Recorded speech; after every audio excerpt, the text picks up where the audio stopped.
Hi friends! Welcome back to Brianna's Bookshelf.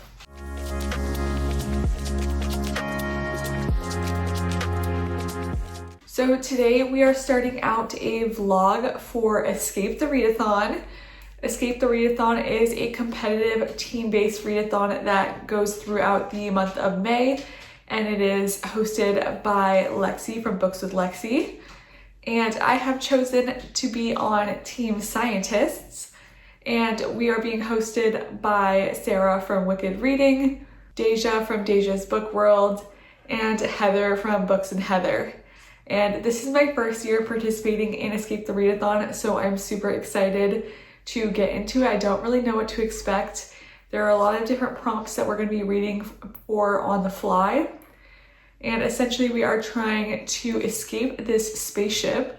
We are in a spaceship and it is being invaded by aliens, so we have to reach the escape pod before the other teams in order to escape. So that is what we are going to be reading towards. I'm so excited to get into it and start my first reads. Let's go. Hello vlog. It is day one of Escape the Readathon, and I am on Team Scientists, Go Scientists, and I'm starting off my first vlog of the month. I'm here chilling with Nellie on the couch, and my team's first prompt that we've chosen is to read a borrowed book. So I actually just got back from the library, and I have a little stack here. Here is the stack. So my options are Whispers of the Deep by Emma Hamm. I honestly don't know too much about this, but I saw the cover and I was pretty mesmerized. I think this is mermaid or siren romantasy. Like, I feel like this is screaming nice weather and it's supposed to be very warm this weekend. So I'm feeling pretty excited about this one. I did also pick up The Spell Shop, which is by Sarah Beth Durst.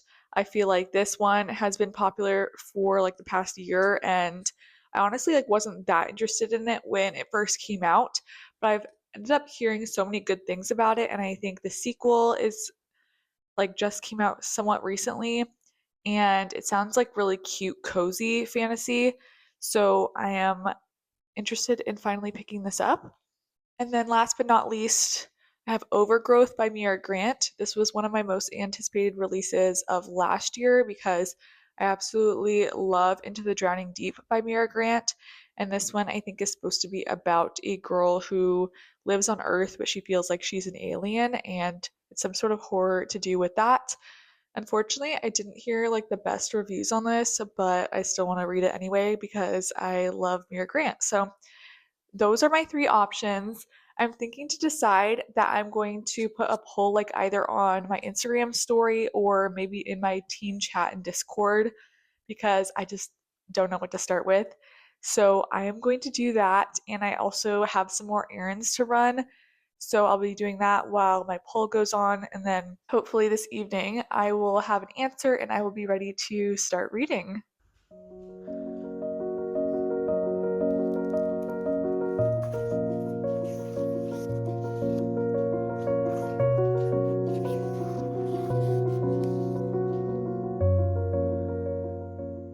Hi vlog! So it has been a few days since we last talked, and I did end up deciding to read Overgrowth by Mira Grant. I asked the folks in my team chat for Escape the Readathon between the different books I had picked out at the library. Everyone was saying to go for this one. I actually had two different people say this was like an anti-rec for them or would fit for that prompt as well. They didn't like it. But I was like, I don't know, everyone wants me to read it even if they liked it or didn't like it, so I'm gonna go for it. And I'm like 3/4 of the way through now, and I feel okay about it. If my opinion were to stay the same to the end of the book, I'm thinking it's probably gonna be a 3-star. So what this book has going for it is that I think it's extremely unique. This is about Anastasia, who from childhood has felt like she was an alien from a different planet, and she has this compulsion that every time someone asks her anything, I guess introductory questions, she says hi, my name is Anastasia, I am an alien and my species is coming to invade Earth one day. And she's not like even sure where she got this from, but she's like so certain this is true. So it's an extremely unique plot in that way. And we know like from the inside flap that Anastasia thinks she is like some sort of plant alien and her that Earth has gotten contact from an alien species, has gotten like transmission um, of aliens like trying to contact them. So I think like part of my issue with this book is I feel like it's just way too long. Like it's 450 pages or over that. And it just really does not need to be, in my opinion, because, like I said, I'm like three-quarters of the way done. And at this point, nothing has happened that we didn't already know was going to happen based on the inside flap of the book. So I just feel like there needed to be way less build up. I am enjoying the characters. Anastasia's so unique and like kind of awkward and interesting, and she has this group of friends and roommates that are humans that she has, I guess, kind of gotten to know over the years that are her close friends. And she starts to meet other people who also feel like they are aliens. And so it's interesting, like seeing the different, I guess, like dynamics, interpersonal dynamics. But yeah, I really thought it was going to be horror. It's not really scary to me, at least at this point. And it's mostly just kind of like a quirky character study, I feel like, which is not at all what I was expecting. Like, so much of it is just Anastasia and how people treat her and her life experiences. Yeah, it just feels very, very drawn out for that. But again, it's extremely unique. So it definitely has that going for it. But this is not fulfilling what I wanted it to based off of like the only other Mira Grant book I've read was Into the Drowning Deep, which is much more intense. Like once it gets going, it is like action packed, scary, intense. That is not happening in this book so far. Obviously, I still have a little bit to go, so it's possible that could change, but I feel like it's been so long of it just being very steady and not feeling like there's anything being threatened. Even once we start to hear alien transmissions, things don't feel as threatening as they should, in my opinion.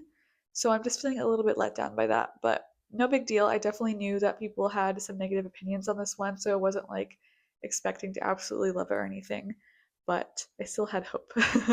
And other than that, I've just been enjoying the weather. It's been a little bit sunnier. I had my friends over the other day for like a little garden party outside, and I've been slowly moving all of my vegetables into the yard, which has been exciting.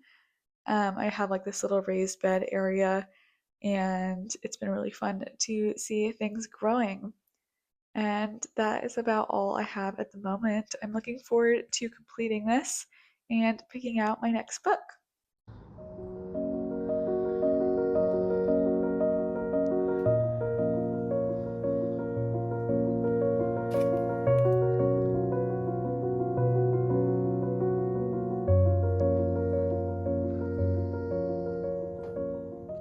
Hi, vlog. It's time for a very quick reading update. I am about to be going to my boyfriend's birthday dinner with his family, so I am in the midst of getting ready for that. I need to pick my outfit. Clearly, I'm just wearing a t-shirt, but getting ready. I'm also pre-gaming with a little caffeine. This is not alcohol, it's just caffeine.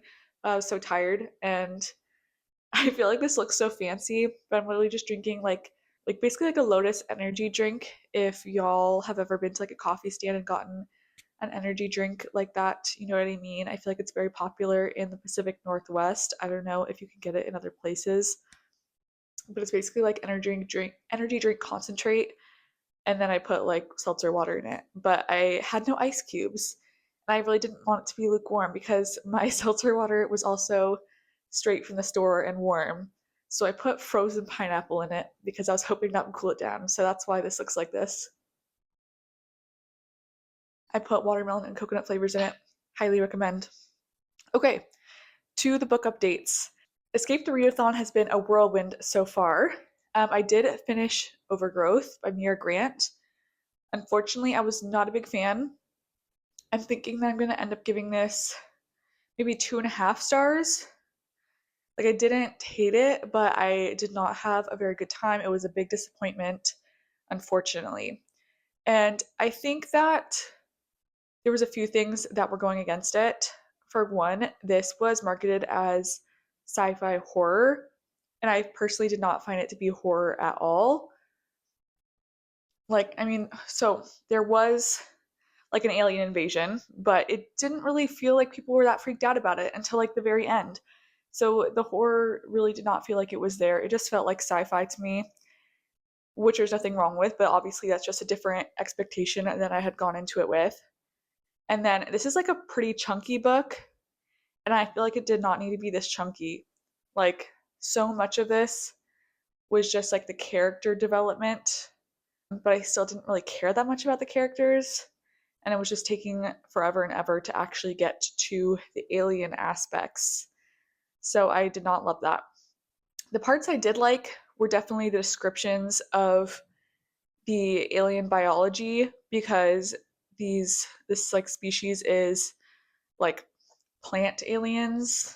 I don't even think that's a spoiler. That's like in the very beginning that she believes to be a plant alien. So I enjoyed the descriptions of that because I love me some plants. Yeah, that was one of the only things I liked about it. I mean, the character development wasn't like bad. There was like some fun friendship moments, but yeah, it just like was very different than what I was expecting. So that was a bit of a bummer, unfortunately. So next we had to read a book in one of our favorite tropes, and I had pre-chosen some tropes and book options for this. And the one I decided to start out with was forced proximity. And for that trope, I am reading In the Veins of the Drowning. And I'm really liking this so far. I am about halfway through at this point. This is siren romantasy, which I feel like is a very like underhyped subgenre, I guess. Like, I don't see that much mermaid or siren romantasy or fantasy for that matter. I feel like there's more of it in the YA section, but I haven't seen that much adult. So I was very excited to read this. And so far, we are following Imogen, and Imogen is a siren, and she lives as the ward of this king who is very cruel and who like hates sirens. So she has to hide who she is. His kingdom actually goes and is like trying to kill all the existing sirens and eradicate them. And so obviously she has like kind of a terrible life. He's just cruel in general besides this. And as we're opening up in the book, she is set to be engaged to one of the commanders of the king's army. And she's kind of excited about this because she's like, well, at least I will be taken care of from someone besides the king. Hopefully, the commander is more kind. Things get kind of mixed up and go awry, and the commander finds out that she's a siren. And so she has to beg a visiting king who's there for the like engagement or wedding ceremony for help. He is the king of a nearby kingdom. He's a young king, and he's like very chivalrous, very duty bound. Like, he wants to do everything correctly. And in his kingdom, sirens are not threatened.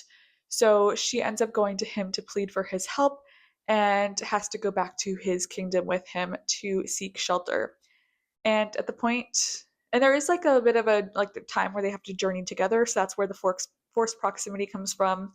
And they are definitely starting to have some chemistry between the two of them, but they cannot act on this because Evander is supposed to be married to another princess for some own like political bargaining in his kingdom. So that's kind of where we're at now. It's very fun. It's like just, some good classic romantasy. I am enjoying the siren aspects. I wish there would be a little bit more, but I have a feeling that we're about to get a little bit more information about what the sirens can do in this world and like be able to see the powers more. So I'm very excited for that. And I'm just having a really good time with it. I am hoping that it continues to go well because at this point I'm feeling like it would be a solid 4 star, a very fun, enjoyable romantasy, which I feel like I've been having a little bit of a rough streak with romantasy lately. So I am hopeful for this.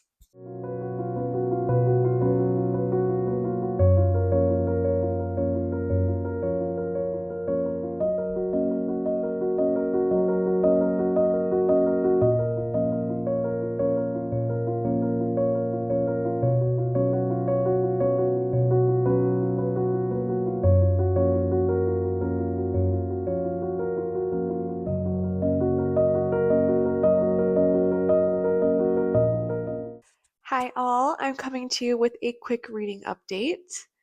It has been a little while since I've updated you. It's been a few days. It's now the weekend.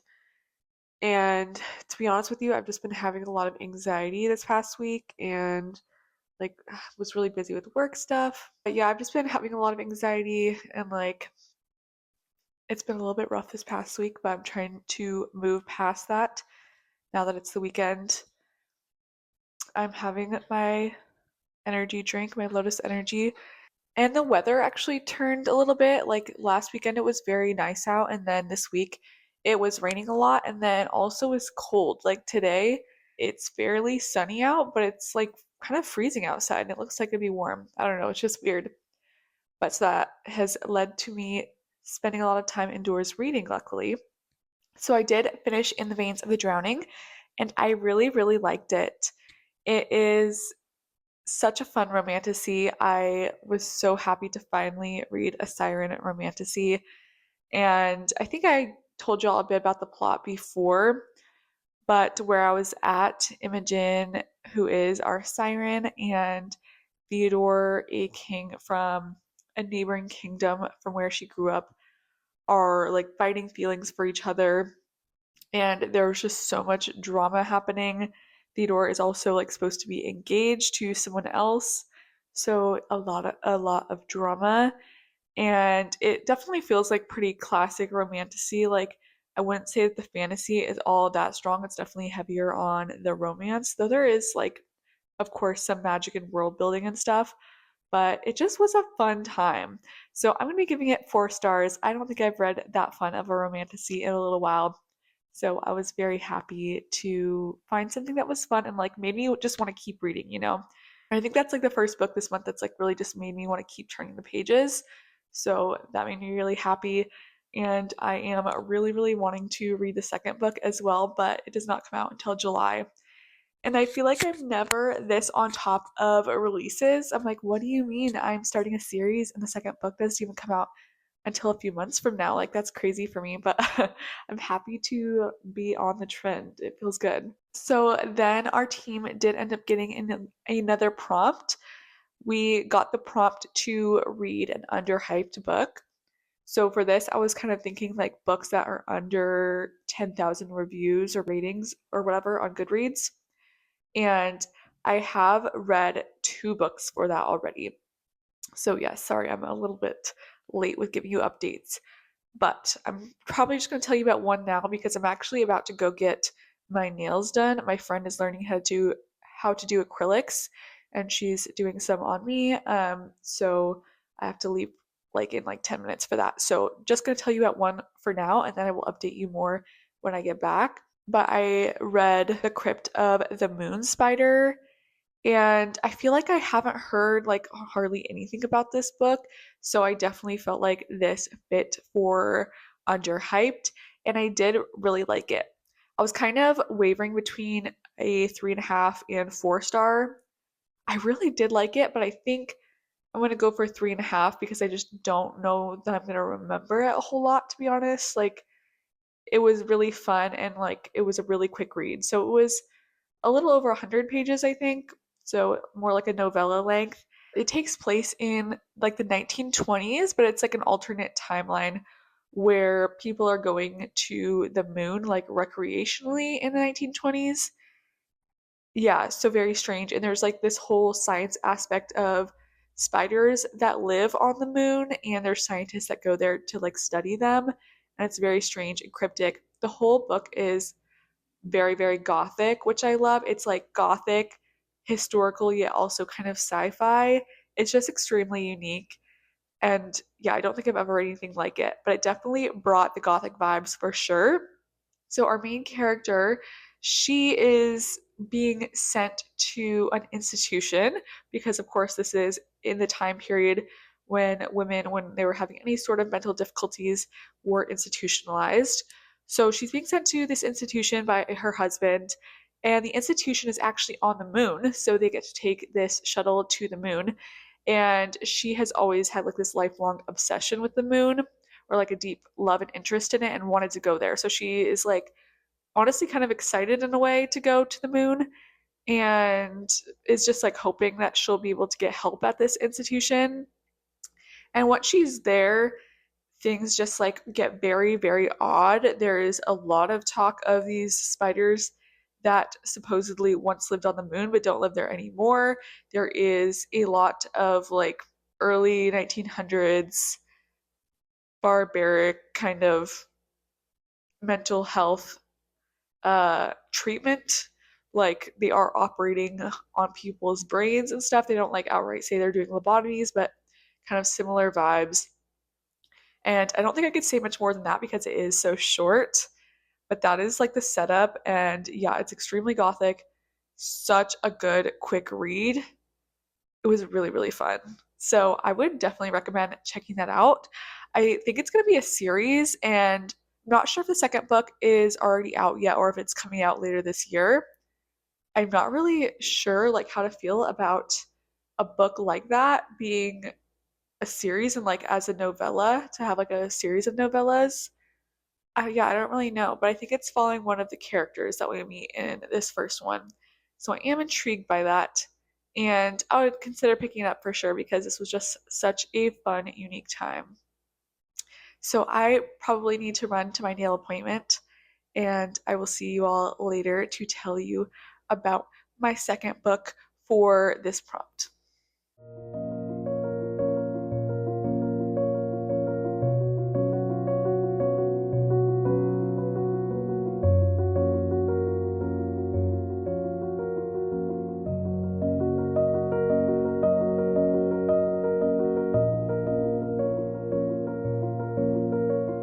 Hi, I'm here with an update. Oh my god, I feel like there's like a stain on my shirt that I cannot see in real life, but it's really showing up on camera. That's really weird. Sorry about that. Anyhow, I did get my nails done. It's the next day, but I did just get like a cute little baby pink because I have two different weddings coming up and I'm wearing like two totally different colors. So I just want something very neutral. But my friend did them and I'm so happy with them. So back to the reading updates. I did read a second little short book for an underhyped read, and I picked Another by Paul Tremblay. And I feel like I did not know much of anything about this book going into it. It was just basically on my radar because it was Paul Tremblay's latest release. And it was a fun, spooky time. I am ending up giving it 3 stars. It wasn't like something that I think is really going to stick with me or that really captured my attention, but it was a fun, quick read. And it was like a nice level of creepiness. I did not realize that it was actually middle grade when I went into it. So I feel like that may have impacted my reading experience a little bit. Had I known it was middle grade ahead of time, I think I would have been in the right mindset for that because I do sometimes like a middle grade horror, but it's been a while since I've read one, and yeah, I just like wasn't in the mindset. But it is about this boy named Casey, and it is set during the like post-pandemic times when kids are returning to school but having to wear masks and all of that. And Casey is like fairly socially isolated and having some like different mental health stuff going on. And he's fairly young. I think like I don't remember what it said exactly, but I want to say he's in like late elementary school, something like that is the vibe I was getting. And basically, one day, his parents get a call on their landline, which has been unplugged from the wall. So, first of all, creepy and sus right there. But it's from someone asking if their child could come over to play. And the parents agree to this play date, and this mysterious man shows up with a kid that looks like a clay mannequin in a duffel bag. So weird and creepy as hell, right? And from there, this boy whose name is Morel is just like staying over at Casey's house for like an extended amount of time and like gradually like becoming closer and closer to the family. Like Casey's parents like really love Morel and are giving him more and more attention. So it's very weird, creepy vibes. Something that was like not necessarily a bad thing was I feel like Morel and Casey were never like pitted against each other. Like they had kind of sort of a budding friendship, despite the fact that there was like this weird creepy vibe in between them. And I think that that was actually kind of like nice and pleasant, but I do feel like it would have been scarier if Morel had like more sinister intentions against Casey or was like more negative towards him. I think that would have been scarier. But for like the experience of the book, them having like sort of a friendship, even though stuff was going on that was creepy, was like kind of sweet. So yeah, it was a fun time. I would definitely recommend it, especially if you're looking for a middle grade horror. And I feel like had I read it in like October or something in between a bunch of other horror books, that would have been the perfect time. So it's a good one, just not like anything super stand out in my opinion. So then we have had a couple instances of having to read for pages.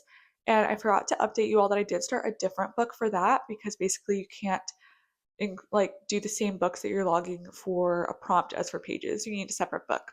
So I decided to start reading The Second Death of Locke because that was on my TBR, but we did not end up going with the prompt for that book. So, but I still really wanted to read it. So I'm very excited. I am about 30% of the way in so far, and it is so, so good. It's basically this female knight. Her name is Gray, and she is a well, which means she is like a power source, but she can't use magic herself. So she needs to be paired with a mage who can access her power and then use that to do magic.